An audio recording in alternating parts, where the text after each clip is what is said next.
रथ मथुरा की तरफ चला।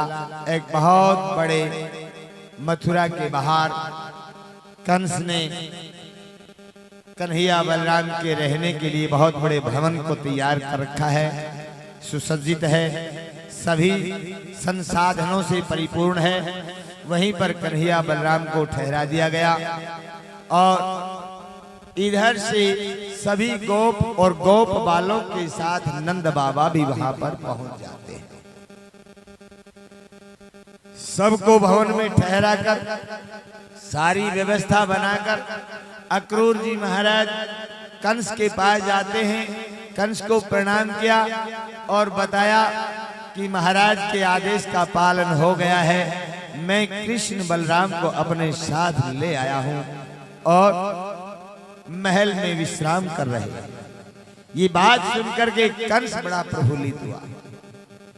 कंस ने अपनी पूरी सेना को तैनात कर दिया गया, पूरी मथुरा को दुल्हन की तरह सजा दिया गया, स्वर्ण पताकाएं स्वर्ण कलशों को लगा दिया गया, अनेक स्थानों पर इत्रों का छिड़काव किया गया।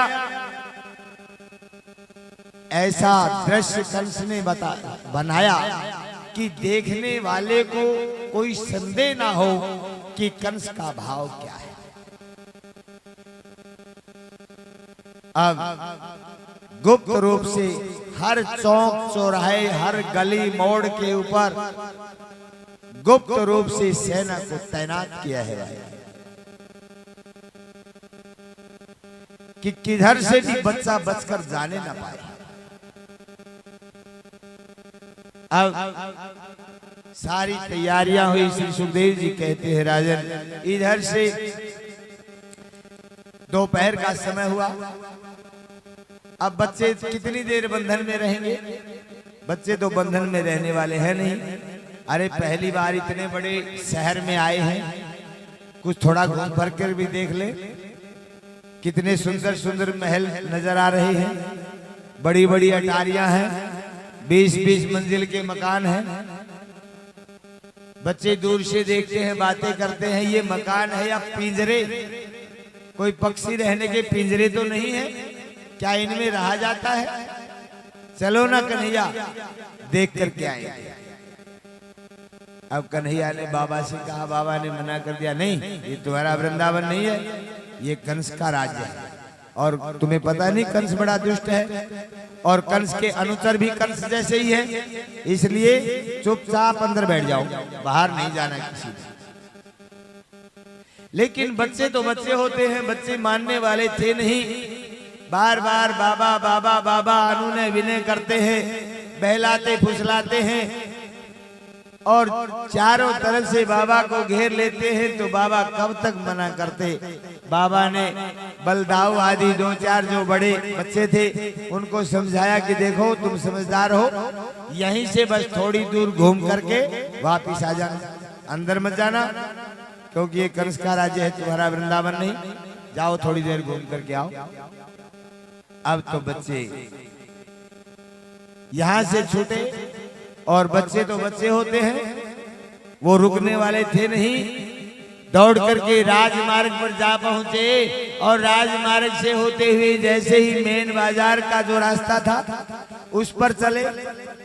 वृंदावन मथुरा के वासियों ने जैसे ही पता चला वो देवकी का पुत्र पूतना को मारने वाला वृंदावन से मथुरा में आ गया है और अब वो मथुरा के शहर बाजार से मेन रास्ते से होते हुए यज्ञशाला की तरफ आ रहे हैं, तो धाए धाम काज सब त्याग अपने अपने काम को छोड़ करके जो तो जिस प्रकार से दर्शन करने के लिए दौड़।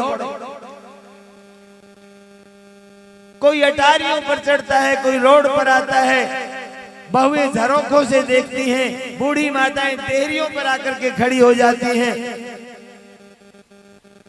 और कन्हैया को निहारने लगी। जिसकी रही भावना जैसी, प्रभु मूरत देखी तिन तैसी। प्रभु एक है, दृष्टियां अनेक हैं, किसी को किसी के रूप में तो किसी को किसी के रूप में, जिसका जैसा भाव था प्रभु उसी भाव में सबको दर्शन देते हैं। आज इतने सुंदर शहर में आकर के बच्चे बड़े प्रफुल्लित हुए। सहसा देखा कंस का धोबी, रज्जक नाम का धोबी सामने से वस्त्र लेकर के आ रहा था। इतने सुंदर वस्त्र देखे लालाओं ने कहा, देखो ना, वस्त्र तो स्वर्ण की तरह चमक रही है। कन्हैया भाव को समझे, धोबी को आगे से जाकर के कहा, मामा राम राम। लेकिन धोबी तो कंस का था। आंखें निकालते हुए ये दुष्ट मामा कहने वाला कौन आ गया? कौन है? हट, हट, हट, हट। लाला ने कहा, मैं देवकी का पुत्र हूँ, कंस का भांजा हूँ। मामा के गांव के तो सारे मामा ही तो लगते हैं। मामा के गांव में सारे मामा। लेकिन वो धोबी तो दुष्ट था। जैसे ही डांट करके हटाने लगा, कन्हैया ने ऐसा तमाचा लगाया कि प्राण पखेरु ही उड़ गए। वस्त्रों को खोला। अब वस्त्र तो बहुत बड़े थे, सभी बच्चों ने डाल लिए। अब जैसे ही डाल करके चले, रोड की सफाई होती जा रही है।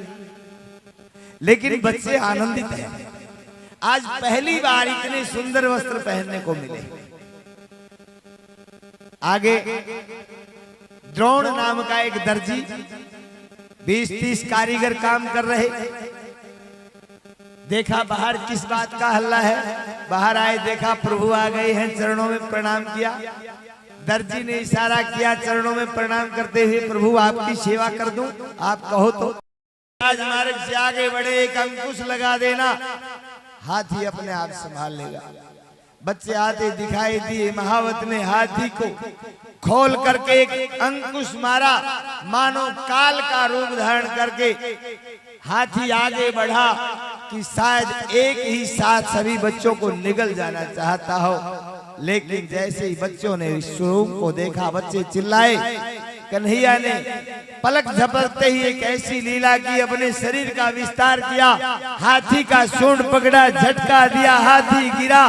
दोनों हाथों से हाथी के दांतों को उखाड़ लिया और कृष्ण बलराम ने उन दांतों से ही हाथी के शरीर का भेदन कर दिया और हाथी के प्राण पखेरु उड़ गए। वहीं एक दांत महावत के भी पेट में मारा, महावत को भी हाथी के ऊपर ही डाल दिया।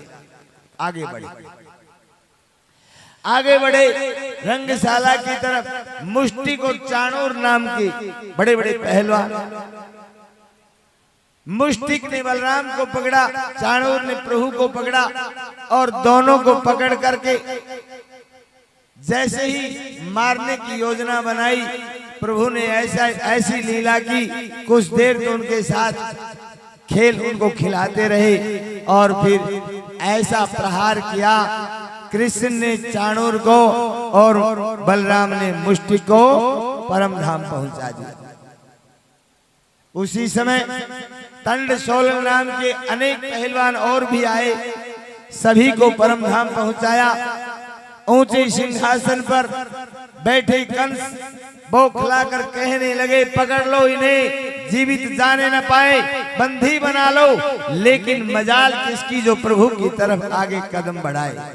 आंखों से दृश्य देख रहे थे, जो भी सामने जाता है वो परम धाम को पाता है। ऐसा दृश्य देख करके मूर्तिमान हो जाते हैं।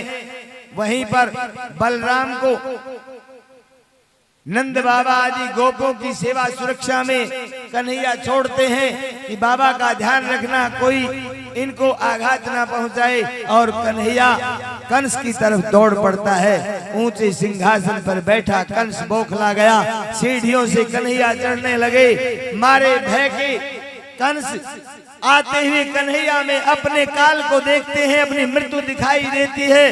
कंस बौखला जाते हैं, म्यान से तलवार को निकालते हैं। मारने के लिए जैसे ही तैयार हुए, कन्हैया ने तो छलांग लगाई। कंस झुके, झुकते ही कन्हैया ने कंस के केसों को पकड़ा, झटका दिया, सिंहासन से नीचे पटका। इस दुष्ट ने मेरी माँ देवकी के बाल पकड़े थे। इतना कहकर छाती के ऊपर पद का आघात करने लगे। तालियां बजने लगी, आवाज चारों तरफ से आई, कन्हैया इसको छोड़ना मत, तुम्हारे 6 भाइयों का हत्यारा है, ये दुष्ट है, ये पापी है, ये किसी का नहीं, इसने अपने पिता को भी जेल में बंद कर रखा है, कन्हैया मार दो इसको। इतना कहते ही कन्हैया ने ऐसा प्रहार किया कि कंस के प्राण पखेरु उड़ गए। बोलिए भक्तवत्सल भगवान की जय। चारों तरफ से जय जयकार होने लगी, आकाश में दुंदुभिया बजने लगी, नगाड़ों की आवाज हुई, शंख ध्वनियां हुई, देवताओं ने पुष्प वृष्टि की। जयकारों के साथ ही पूरा मथुरा मंडल पुष्प की तरह खिल गया और सभी प्रभु के चरणों में समर्पित हो गए। कृष्ण बलराम दौड़ करके जेल की तरफ गए। जेल में बंधे महाराजा उग्रसेन देवकी और वसुदेव को जेल की बेड़ियों से खोलने के लिए जैसे आगे बढ़े, बेल से बंधी हुई देवकी ने लपक करके कन्हैया को अपने आंचल में छुपा लिया, चूमने लगी, चाटने लगी, वहीं पर बैठ गई। अश्रुधारा प्रवाहित हुई, भूल गई शरीर और संसार को। बलराम जी अपने हाथों से बेड़ियां खोल रहे हैं। माँ ने बेड़ियों के अंदर से ही कन्हैया को लपक लिया। कन्हैया ने माँ माँ माँ कह करके चेतना दिलाई है। माँ चेतना आई, माँ हम बड़े अभागे हैं, 2 पुत्र होते हुए भी दुष्ट कंस के भय से हम आपकी कोई रक्षा सुरक्षा नहीं कर सके। माँ,